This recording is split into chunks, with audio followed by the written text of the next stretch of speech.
ആരോഗ്യ ബോധവൽക്കരണ രംഗത്ത് എന്നെ ഇങ്ങോട്ട് നോക്കണം. ഇവിടേക്കാണ് ചേട്ടൻ്റെ. ഓക്കെ, കയറി നിൽക്കുന്നത്. ഓക്കെ. ആരോഗ്യ ബോധവൽക്കരണ രംഗത്ത് റോട്ടറി ഇൻ്റർനാഷണൽ കഴിഞ്ഞ കുറേ വർഷങ്ങളായിട്ട് നിരവധി പരിപാടികൾ സംഘടിപ്പിച്ചു വരുന്നുണ്ട്. ഈ സമയത്ത് ഹിന്ദുസ്ഥാൻ ലാറ്റക്സ് ഇത്തരത്തിൽ ഒരു പരിപാടിയുമായി മുന്നോട്ട് വരുന്നത് വളരെ അനുകരണീയമായ ഒരു മാതൃകയാണ്.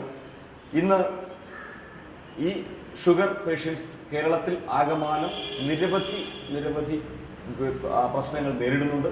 ഈ രംഗത്ത് ബോധവൽക്കരണ പരിപാടിയുമായി HLL വരുമ്പോൾ rotary see cost, Thiruvananthapuram see cost അതുമായി കൈകോർക്കാൻ ഞങ്ങൾക്ക് സന്തോഷമേ ഉള്ളൂ. ഇത്തരം പരിപാടികൾ ബോധവൽക്കരണ രംഗത്ത് കൂടുതൽ പരിപാടികൾ സംഘടിപ്പിക്കുന്നതിന് HLL-ലും തുടർന്ന് സീ കോസ്റ്റ് പോലുള്ള റോട്ടറി ക്ലബ്ബുകൾക്കും ആകട്ടെ, ഇത് നിരവധി സംഘടനകളും ക്ലബ്ബുകളും മുന്നോട്ട് വരുന്നതിന് തയ്യാറാകണം എന്ന് മാത്രമാണ് എനിക്ക് പറയാനുള്ളത്.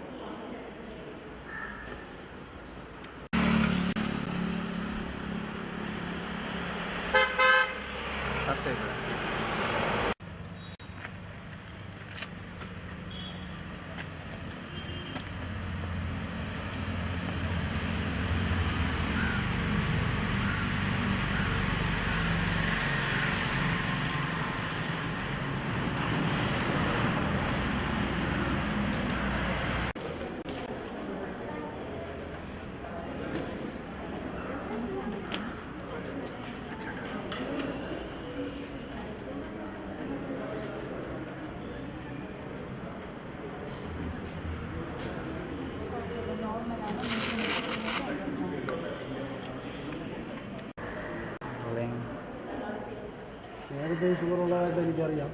അങ്ങനെ ഞാൻ മാസത്തിലേക്ക് ചെക്ക് ചെയ്തുകൊണ്ടിരിക്കുകയാണ്. സർക്കാരിൻ്റെ ഇങ്ങനെ വന്നതിൽ എനിക്ക് അതിയായ സന്തോഷമുണ്ട്. ഇപ്പം നോക്കിയില്ലെങ്കിൽ നോർമലാണ്. അതുകൊണ്ട് ഏറ്റവും ഇത് നല്ലതാണ്, നല്ല കാര്യമാണ്. ആളുകൾക്ക് ഇത് മനസ്സിലാക്കാനുള്ള ഇത് കിട്ടിയത് നല്ലൊരു കാര്യമാണ് പഞ്ചായത്തിൻ്റെ.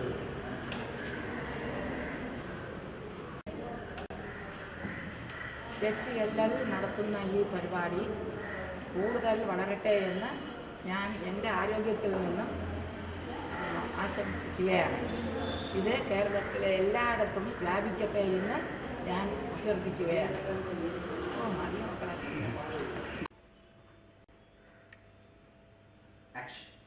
What are the issues being addressed through this innovation?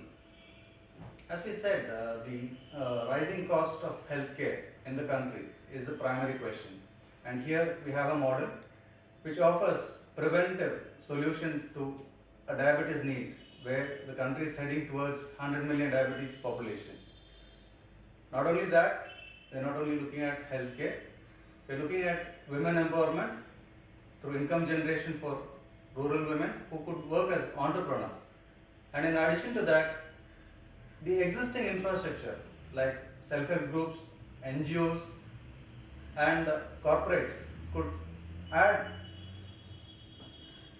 valiant support to this particular program. So we're not looking to reinvent the wheel once again, we're just looking to utilize the existing available infrastructure in the country for better healthcare delivery to the people.